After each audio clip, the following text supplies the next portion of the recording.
Bon, merci d'être venu. Est-ce que vous pouvez commencer en vous présentant?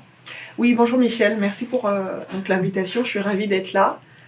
Je m'appelle Annick Kamgan, je suis illustratrice et autrice de bande dessinée franco-camerounaise.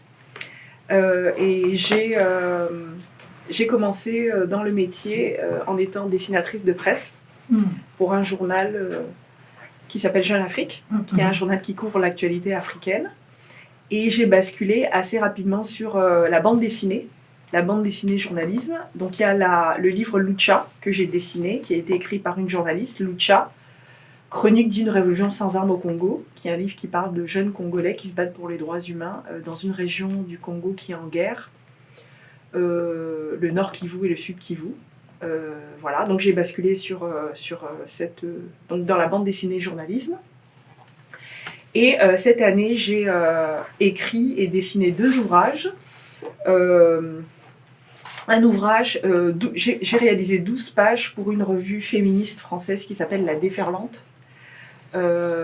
Et donc dans cette revue, j'ai eu carte blanche pour raconter ce que je voulais, et j'ai raconté l'histoire de Marthe Mounier, une militante camerounaise qui a lutté pour l'indépendance du Cameroun.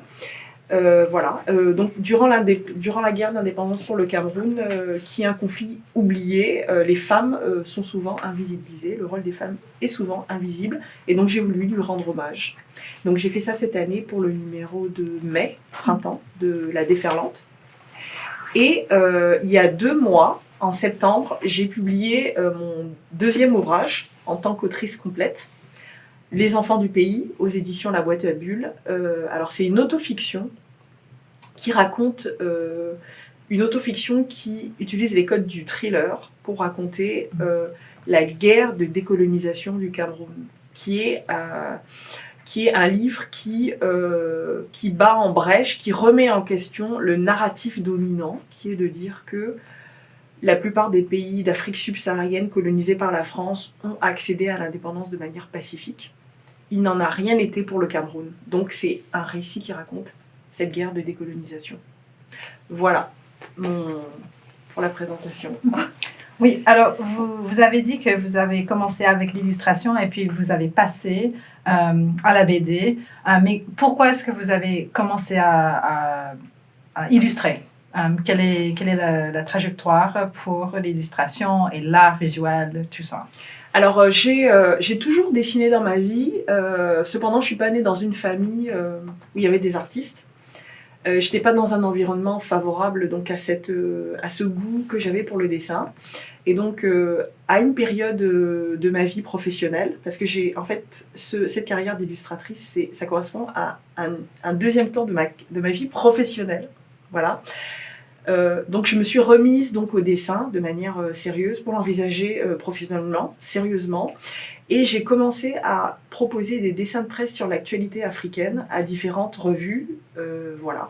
Alors pourquoi j'ai choisi le dessin de presse, le dessin politique? C'est parce que ma vie est marquée. En fait, il y a un événement dans ma vie qui m'a énormément marquée.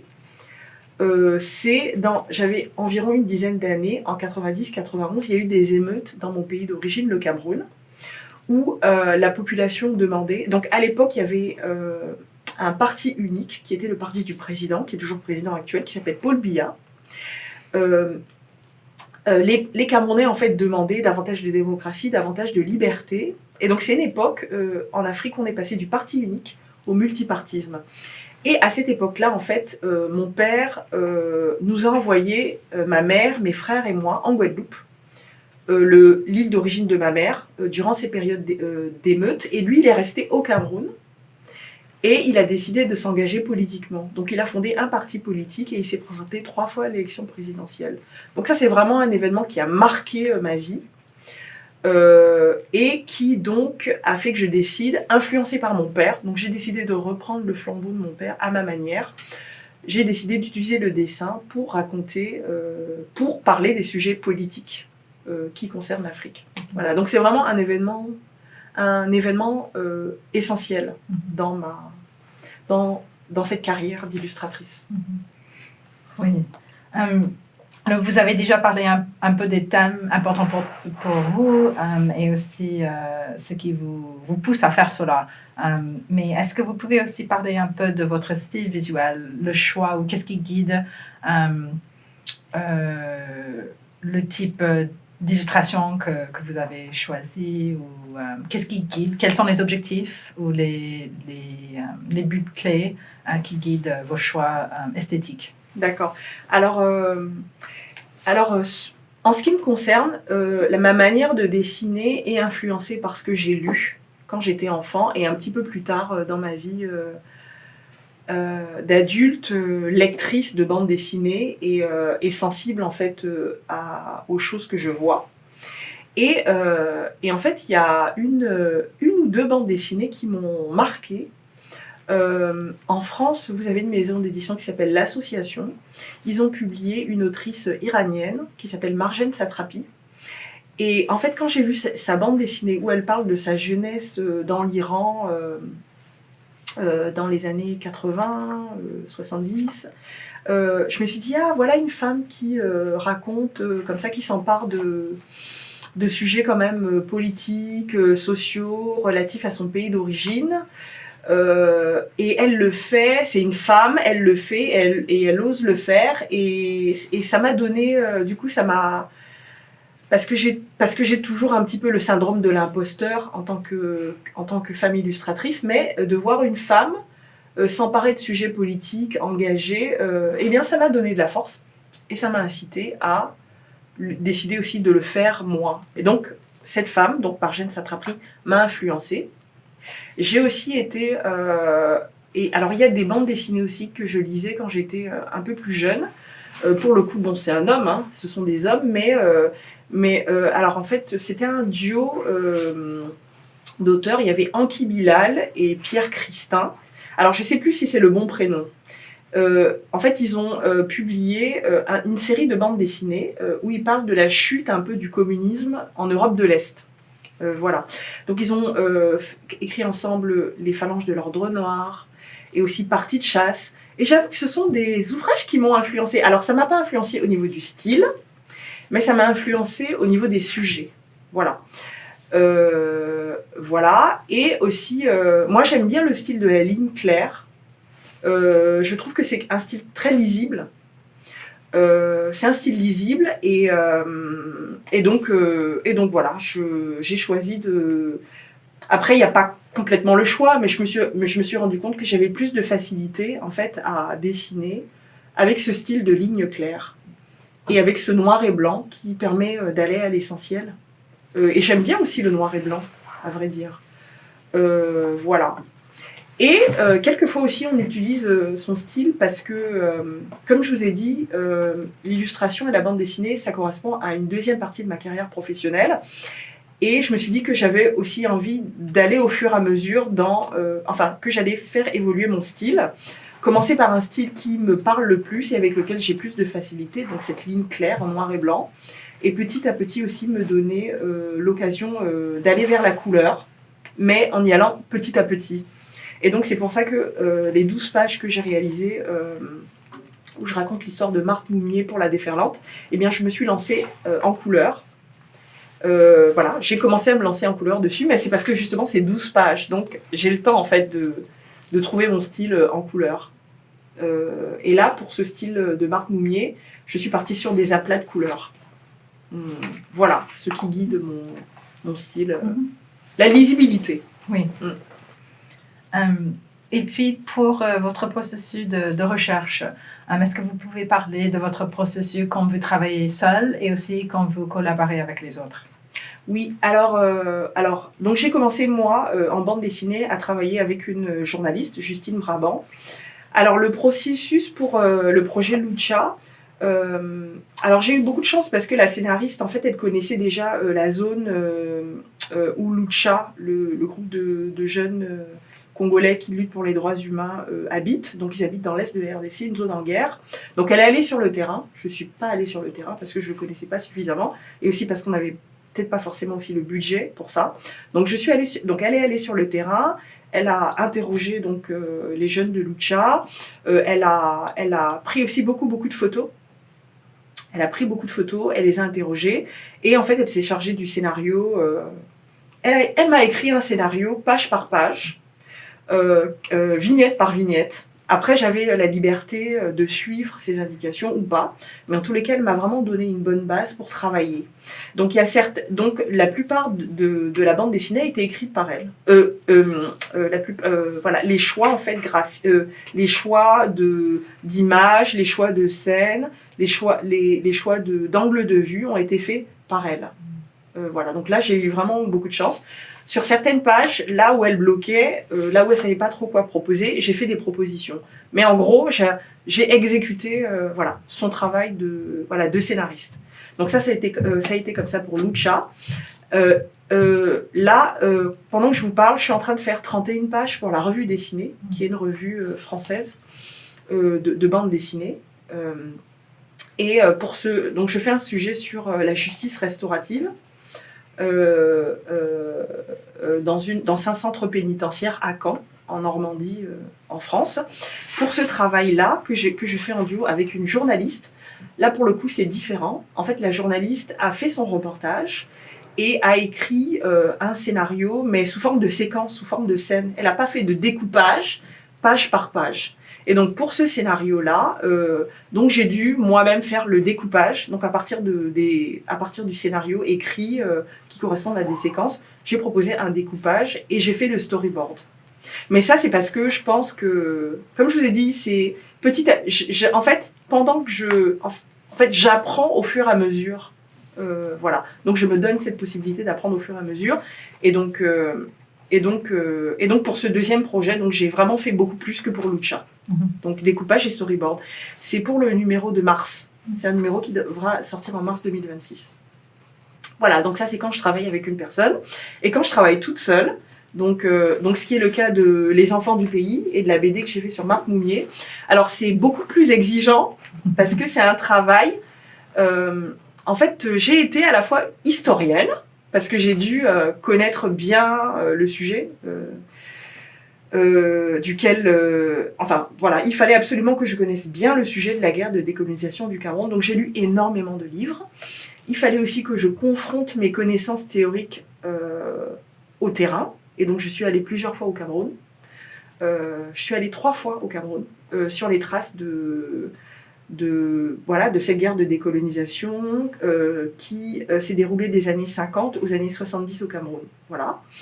Et après donc avoir amassé toutes ces connaissances-là, j'ai fait un travail je me suis aussi formée pour ce travail-là, parce que je n'étais pas scénariste.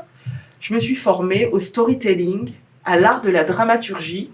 Et donc j'ai absolument voulu, donc une fois que j'avais récolté toutes les informations sur l'histoire et que je m'étais immergée sur le terrain, j'ai voulu raconter cette histoire en utilisant des règles et l'art de la dramaturgie, l'art du storytelling,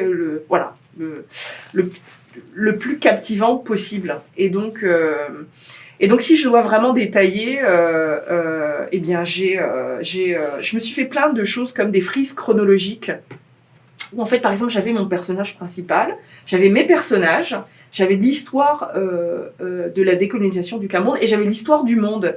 Et donc du coup, il y a je voulais pas raconter les choses de manière chronologique, mais je voulais raconter des scènes à des moments précis. Et je me suis beaucoup aidée de cette frise chronologique, voilà, pour raconter mon histoire. Et donc j'ai commencé à écrire l'histoire sous forme de séquences. Voilà. J'avais pas un scénario écrit planche par planche, j'avais vraiment des séquences. Et par contre, avec ce séquencier, je ne savais pas vraiment combien de pages, le nombre de pages en fait que je pouvais utiliser. Et là, j'avoue, là pour le coup, je peux le dire, on peut le dire je me suis fait un petit peu aider par l'IA. L'IA en fait m'a aidé à partir de mon séquencier, à découper mes pages. Voilà. Donc je l'ai utilisé comme un outil pour découper mon scénario. Voilà, ça a été vraiment précieux parce que j'avais une contrainte de respecter un certain nombre de pages. Et voilà. Donc je me suis au début servi un peu, je lui ai soumis mes séquences et je lui ai demandé de me proposer un nombre de pages. Voilà. Et l'IA m'a donné un premier jet de découpage. Et à partir de là, ça m'a mis un pied à l'étrier pour commencer. Et à partir de là, je me suis passée de l'IA pour faire mes propres découpages. Mais ça m'a vraiment, ça m'a un peu, vous savez, quand vous cuisinez, vous faites un plat, vous devez découper vos aliments. Et ben en fait, c'est ça, l'IA m'a un peu découpé mon oignon, mes condiments, pour aller un peu plus vite, pour ensuite préparer mon plat. Bon, voilà. Oui, merci pour ça. Ouais. En fait, il est évident que vous êtes passionné par la bande dessinée. Mais pourquoi la BD pour diffuser ce type de recherche?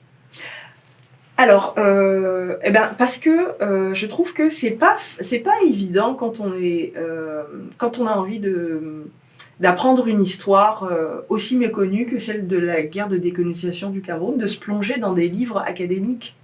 Vous avez plusieurs livres de référence sur le sujet en France, dont un livre qui fait 700 pages. Voilà.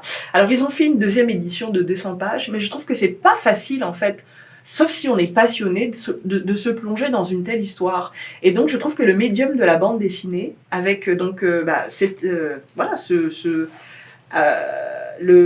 narration, l'histoire racontée dans une suite de vignettes, avec des dialogues, etc. Je trouve que c'est plus facile d'entrer dans une histoire comme ça. Et surtout, ce que je trouve aussi, c'est que la bande dessinée aussi permet d'incarner une histoire à travers des personnages qui ont des enjeux, qui ont des objectifs, et qui pour atteindre leurs objectifs rencontrent un certain nombre d'obstacles, etc. Et donc, je trouve que c'est bien d'entrer dans cette histoire à travers des personnages. Donc voilà, c'est vraiment une manière d'incarner une histoire. Voilà. Et donc ça me semble... et donc la bande dessinée me permet en fait de faire ça. Et aussi c'est parce que c'est ce que je sais faire. Comme je vous ai dit, je dessine depuis très très longtemps. Je dessinais pendant longtemps dans mon enfance, mais je ne l'avais jamais envisagé professionnellement parce que je n'étais pas dans un environnement propice à ça. Voilà. Et donc mon livre est en complément de ce qui existe sur cette histoire. Voilà. Et je trouve aussi que ça rend aussi cette histoire accessible peut-être à un plus jeune public. Ma bande dessinée pourra intéresser des collégiens et des lycéens. Voilà. Donc ce sont des bandes dessinées destinées à un public peut-être plus large qu'un livre d'histoire. Voilà. Et est-ce que vous ajoutez aussi des ressources à la fin d'une bande dessinée, ou est-ce que vous avez tendance à faire ça? Oui, alors c'est pas moi pour le coup qui l'ai fait, mais celle que j'ai fait sur Marthe Moumié, en fait, elle a été... Alors une journaliste a mis à la fin de la bande dessinée des petits articles pour aller plus loin, voilà. Donc ça a été fait par une journaliste. Et pour mon livre Les enfants du pays, ma bande dessinée, la post-faste, a été écrite par un essayiste qui a écrit un des livres de référence sur la guerre du Cameroun. Voilà. Et donc, et à la fin aussi du livre, comme je vous ai dit, c'est un livre qui est une autofiction où je raconte un peu l'histoire de mon père. À la fin du livre, en fait, j'ai mis quelques photos de mon père pour montrer un peu le vrai dans le... Voilà, pour dire en fait que ce livre correspond à un hommage que j'ai souhaité rendre à mon père camerounais, disparu en 2020. Voilà. Et pour terminer, vous avez déjà parlé de la bande dessinée qui va sortir dans la revue dessinée, mais est-ce que vous avez d'autres projets à venir? Oui, j'ai un autre projet à venir. J'ai passé presque un mois en Gambie avec une scénariste. Et nous allons parler d'un sujet relatif à la condition des femmes en Gambie, le sujet des mutilations génitales féminines. Voilà. Donc on a passé un mois en Gambie, on a rencontré des militantes qui luttent contre les mutilations génitales féminines, FGM en anglais, Female Genital Mutilation. Et donc on va en parler, mais d'une manière décoloniale. On va en parler d'une manière décoloniale parce que c'est un sujet sensible. qui est souvent, qui peut véhiculer l'islamophobie ou alors aussi la négrophobie. Donc on va essayer vraiment d'en parler d'une manière décoloniale. Et on va aussi faire le lien entre les mutilations féminines pratiquées en Gambie, mais aussi en France, parce qu'en France, il y a des jeunes femmes françaises qui sont mutilées. Voilà, il y a des jeunes femmes françaises originaires de pays où on pratique la mutilation génitale féminine qui sont mutilées en France. Donc on va vraiment essayer de faire le parallèle et de se dire en fait que ça concerne aussi la France et la société française. Voilà, donc ça c'est un prochain projet. On n'a pas encore la date là, puisqu'on sort de résidence il y a quelques semaines en fait. Je suis sortie de cette résidence. Et j'aimerais aussi faire un autre projet sur... alors je vous ai dit que je suis originaire, en fait mon père est camerounais et ma mère est guadeloupéenne. Et j'aimerais faire un sujet sur l'esclavage. Voilà, donc j'ai des idées, mais rien encore de très précis. Ouais. J'ai grande hâte de dire tout ça, mais merci beaucoup pour tout cela. Merci beaucoup Michel.